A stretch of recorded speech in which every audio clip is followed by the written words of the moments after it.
Yeah, hello everyone, and happy National Day.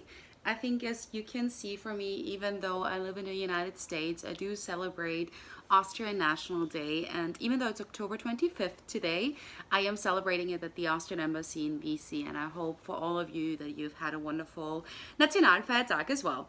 So, my name is Claudia Körbler.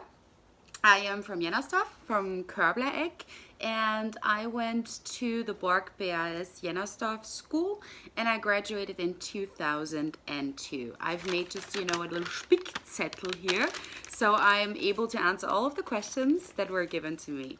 So the first question is, when did you leave to your new host country and why?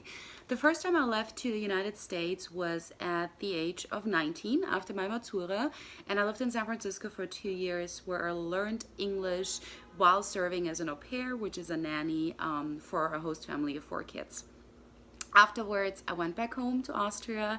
I went to the University of Graz and I studied simultaneous interpretation in the languages English, Spanish, and German.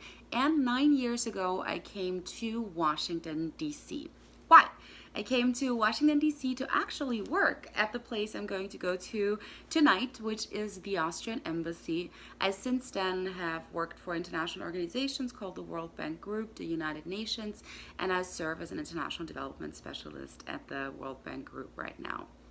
How was the reception in your host country and why? I have to say, maybe it is because I've studied English and I always had a big affinity for the English language, that my reception in the United States was very warm and welcome. My first reception by the host family in San Francisco, and also in particular when you work with kids, was very warm, and I'm still remaining to be in touch with those kids as well, who are grown-ups by now. And my reception in Washington, D.C. was wonderful. It may have been wonderful because I've worked in the first 3 years with Austrians, so die österreichische Gemütlichkeit bleibt in keinster Art und Weise verborgen und war immer allgegenwärtig. But I do love being an Austrian and working in a multicultural or cross-cultural environment like I'm doing right now. So to answer your question, yes, my reception in my home country was very welcomed. It was very warm. It wasn't the same way as it is in Austria, because I think Americans don't live that sense of hospitality or that sense of Gemütlichkeit as we do, but it definitely was a warm welcome. What was your biggest obstacle, and did your expectations come true? Not my experience. My biggest obstacle was, I think, coming to the United States by myself. Which I think for many of you who are graduating from high school right now, you're probably thinking of what it is you're going to do next in your life.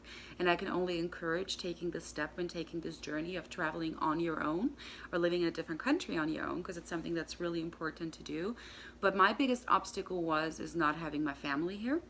My biggest obstacle is that even though the American culture is very open, the American culture is also very shallow. And I'm used to Austrians to be very deep and to have deep conversations, which is something you can't necessarily expect right from the beginning from Americans.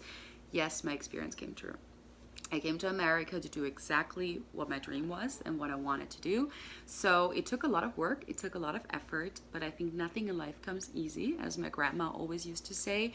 So in that sense, my expectations came true, but you do have to pay a price for these expectations as well.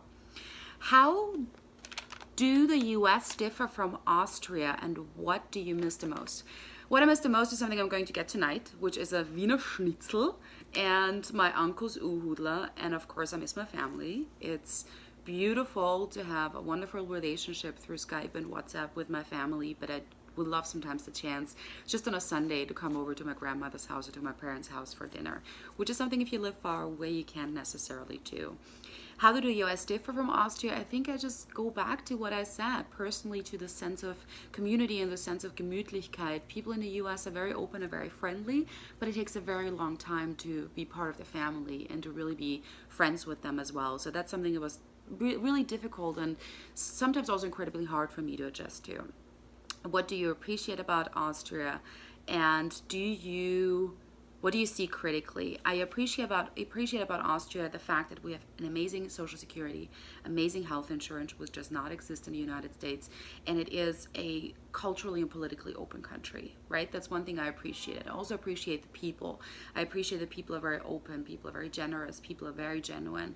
What I critically see after having spent some time in Kenya in August and really seeing what the refugee crisis in Kenya looked like, in particular in the northern part where refugees from Somalia and South Sudan came from, I have to say I saw the refugee crisis and how Austria is dealing with it a bit more critically. Kenya is a developing country and deals with the refugees incredibly well, which I think Austria does too, but I do believe the European Union to a certain extent just offers certain hurdles, such as does our current political climate in Austria, which I think is great and supportive towards refugees, but I do think like everything in life, there are still certain things that are to be explored and that are to be bettered. Are you in touch with your home country? If so, why? Can you think about coming back? Yes, I can think about coming back, but not right now. Probably in the next 3 to 5 years, and if I come back to Austria, I want to come back to Austria in a leadership position, and I want to help to really shape Austria's political international organizations landscape as well. What does that mean? I have lived the last 8 years in the EC, and I've really worked hard to build my own dream and my own reality. And if I go back to Austria, I want to take this knowledge I've acquired in the EC and really bring it back. So yes, I could see myself coming back for a leadership position. And I'm still in touch with my home country, not only with my family, but I've also appreciated the last time I was back home in Austria that I went to Spa in Billa and people still recognized me and said, ja, hallo Claudia, wie geht es dir denn? Und ich gesagt, ja, danke, gut, danke der Nachfrage. Freut mich sehr, dass ich noch erkannt werde. So in that sense, I miss the sense of community in Jennersdorf. Thank you so much for this interview. I wish you all the best and I wish you a wonderful celebration.